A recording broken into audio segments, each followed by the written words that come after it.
All right, here's another overview of some chapters in Isaiah. Today I'm going to talk about the crown of pride. Very interesting topic, and it's covered in Isaiah chapter 28, chapter 28 and 29.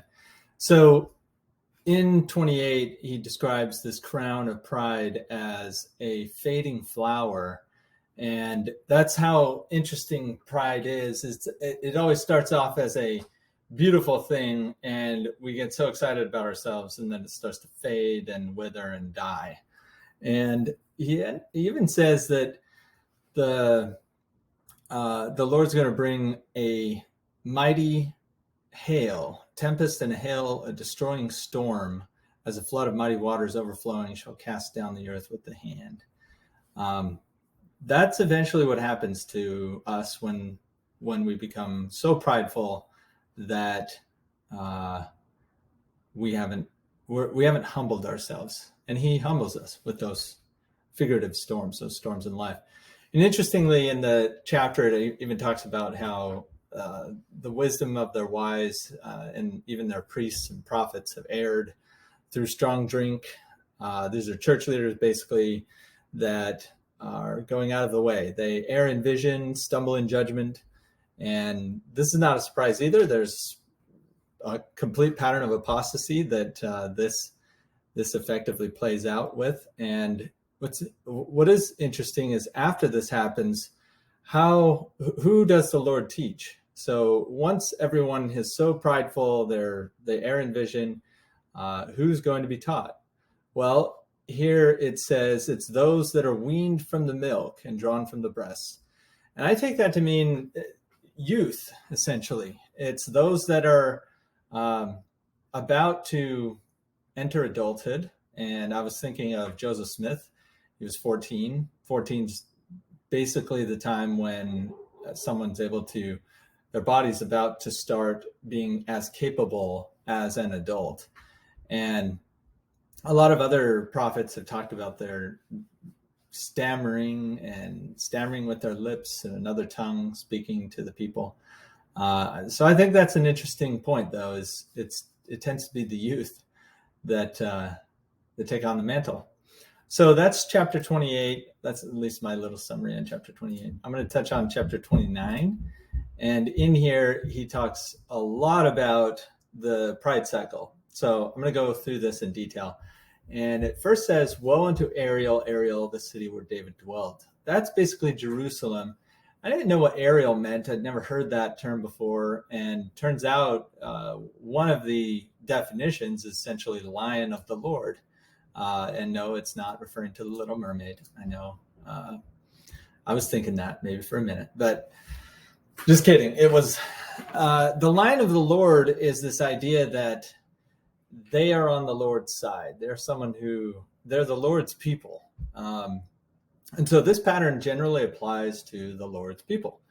And it's interesting because what happens is he's going to bring them down. They're going to speak out of the ground. They're going to be brought so low into the ground that the voice they speak will be as if it's out of the ground and out of the dust. Very strong symbolic language. And he even goes on to say they're going to stagger, but not on strong drink. They'll be drunk. And I was wondering, what would you be drunk on in these situations? And it occurs to me, I think, and this is certainly how it works in my life. We can get drunk on our own ideas, drunk on false principles and our own feelings of self-importance. And that's basically the pride issue. So what ends up happening, though, is he's going to pour out upon us the spirit of deep sleep, close our eyes. Prophets and rulers and seers will be covered. In other words, it's apostasy. And it's, you could look at this as, well, this is the great apostasy, the cycle of apostasies. And yes, that is true. But this pattern happens at every layer of reality. It's as if it's like a fractal. It's not like we're talking just about, it's the cycle of apostasies. Okay, got it, check. It kind of doesn't apply to me because I'm in the 2020s, we're not doing that. Well, it does. It applies to us individually as well, and it can apply to ward stakes and so forth. So this cycle, and I actually should talk in more general terms. It's talking about the Lord's people. This is what the Lord's people go through. And what's interesting, though, is this pattern ends with a book that is delivered. And there's this book delivered, and he says, the vision of all has come unto you, the words of a book that is sealed, the men deliver to one that is learned. And the learned says, I can't read that, it's sealed. And then the book is delivered to the unlearned. The unlearned says, well, I can't read that, I'm not literate, I don't know how it works. It's basically both ends of the spectrum saying, I'm not going to read the book. The really smart intellectual people are like, it's sealed, nobody understands it, nobody knows it, it's locked away for good, it's too complicated, or it's rubbish. And then the unlearned is saying, I can't understand that stuff, that Isaiah scriptures, those are so weird and symbolic, and nobody understands it anyway. I'll just let somebody else figure it out, somebody who's smart. So they're kind of pointing the fingers at both directions, and at the end of it, nobody reads it, and that's a problem. So the Lord is, and I should note here, in the Church of Jesus Christ of Latter-day Saints, in our church, we talk a lot about how the story of Martin Harris taking the transcripts to Charles Anthon at Columbia University is a fulfillment of this prophecy. Well, sure it is. And so is every other time the learned people say, I'm not going to read that. Or the unlearned people say, I'm not going to read that because I can't understand it. I'm not going to read those scriptures. It's like Charles Anthon is a great example of it. It's almost perfectly prototypical. But this is a pattern that happens with everybody, happens all the time. The learned, they don't need to read that. Who needs the Bible? And then the unlearned, it's like, I can't understand that, I'll let somebody else figure it out. So that's the pattern. And he also talks about how the Lord said, people draw near to me with their mouth and with their lips do honor me, but have removed their hearts far from me. And their fear toward me is taught by the precept of men. It's like what's coming out of your mouth is the opposite of what's in your heart, which is basically a lie. So, and even he says it's worse. It's the only reason they fear me is because these worldly ideas, they don't understand me. These men are teaching these ideas that are making them fear me, but not in a correct way. That's taught by the precept of men. It's not my principles. And so what's he going to do? Well, he's going to do a marvelous work. And in this case, he's going to first bring down the wisdom of their wise, and the understanding of their prudent shall be hid. He's going to take all of these false ideas that are so prevalent and correct them, bring them down, make it clear that they're false. And so this is basically this cycle. I wanted to show this diagram because this is an incredibly useful model, I would say, of how the proper structure of life works, the proper hierarchy of life. And it's represented by Christ because he is the model we should follow, the example we should follow in all things. And he loves God, so he submits to God, the higher power. He also loves his those below him, sinners, me. He loves you and everyone who is on earth. He loves humans. He loves humanity. So he's going to sacrifice for those below. And the opposite of this, and this is where pride comes, is when you become me-centered. It's like, well, there's the Christ-centered way, or there's the me-centered way. And then the me-centered way, I'm going to rebel against God, not just God, any higher power, because I'm the one who knows. I don't need bishops and stake presidents, or I don't need police or mayors or a boss. They don't know what they're doing. I know what I'm doing. So I'm going to rebel against them because I love myself more than them. And then it's also oppression of those below. It's they in this me-centered world, we think of it as these people below me exist to serve me.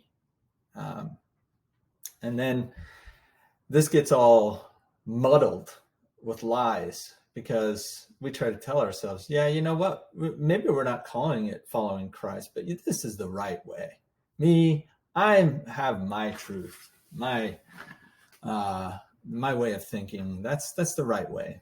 And there's just this nasty web of lies that gets in there, and it obfuscates the truth of what's going on, which the only way to get through that is to discuss it. So Isaiah talked about this in reasoning together.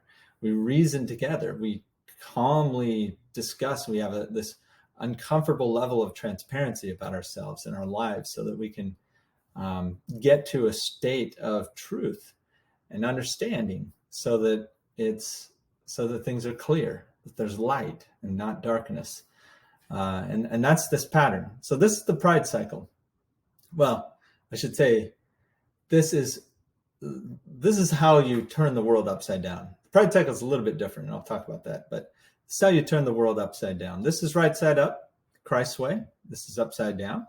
And Isaiah even talks about that. He says, you're going to, let's see, you're going to be esteeming, you're going to be esteemed as the potter's clay. For shall the work say of him that made it, he made me not? Or shall the thing framed say of him that framed it, he had no understanding? That's this idea. You're saying, as the thing created, we are the thing created. And that we're going to say, you didn't create me, I created me. And it's just this bizarre thing. It's this total inversion of reality. And ultimately, it gets put right back in the proper framing. So that's this process. In that day shall the deaf hear the words of the book. They'll hear the words of the book. The eyes of the blind shall see out of obscurity and out of darkness, and they that erred in spirit shall come to understanding. So in so many cases, this book can be any book of wisdom that leads us to Christ. It's like, and I think that the reason the Book of Mormon is talked about so often as this book that is fulfillment of this prophecy is because it's probably the best example. I don't think it's like the only fulfillment of this prophecy, but I do think it's probably it's a prototypical fulfillment of this prophecy, and that there is a book that will open the eyes of the blind, lead people to Christ, increase their joy in the Lord, and the poor among them will rejoice in the Holy One. The Holy One of Israel is Christ. So that's how this this cycle works. And actually the best examples of this is in the Book of Mormon itself. The people of Nephi, they followed this pattern to a T. They were getting prideful. They were calling themselves the people of the Lord. Then they were brought down. They were completely destroyed. They then start speaking out of the ground, essentially, with the Book of Mormon. They whisper out of the dust. But the cycle that they talked about so much, and this is why I think it's so interesting that Isaiah is referenced so heavily in the Book of Mormon. It's probably because Nephi had the insight that Isaiah's words about pride are the thing that my people need to know the most. They need to understand the pride cycle. Otherwise, they'll be destroyed. And Nephi even saw that they end up being destroyed in the vision. But it's as if the Lord, through Nephi, was trying to help the Nephites understand this pattern. Because if they could just understand this pattern and how it was working in their lives, they could ensure that they humble themselves through the word rather than through destruction and death. And I think that's the reason why I feel like one of the reasons why we can have some confidence that, this is the last dispensation, so to speak, is that we will have the opportunity to humble ourselves. We'll have so many resources and so many capabilities, thanks to technology, sharing, and conversation. That's this conversation that and understanding of the book that helps rid our life of these lies. And I think we have this last dispensation because we can enter into a period where we don't have to rely on word of mouth and even high levels of literacy amongst low levels of education capability. It's just, we have so many blessings and benefits now that we can work through this. We can get through it. Not saying that's exactly how it's going to play out, because it's going to play out differently, almost exactly how Isaiah said it. But it is interesting to think of it in the sense that we are blessed enough with so many tools at our disposal to see through lies, that if we just take advantage of them, the books, conversations, transparency, we can be humble and blessed forever. We don't have to go through the pride cycle, or at least we can make it shorter or reduce its impact. So I think that's what Isaiah is all about. It's all about the pride cycle. At least this is the pattern I'm seeing. And again, we get blessed by obeying the word of the law, or the word of the Lord. We get blessed by doing this. And then we get so blessed that we start forgetting that it's because of this that we get blessed. But we start thinking, no, it's because of me. And then society inverts. Destruction comes. Selfishness leads to war, destruction, and lies cover all of this up, and darkness. And then the destruction in and of itself humbles the people, humbles us, to the point where we hit rock bottom. We got nowhere else to go. So might as well try Christ's plan. And then it works. And then we go through it again. All right. That's it. Thanks.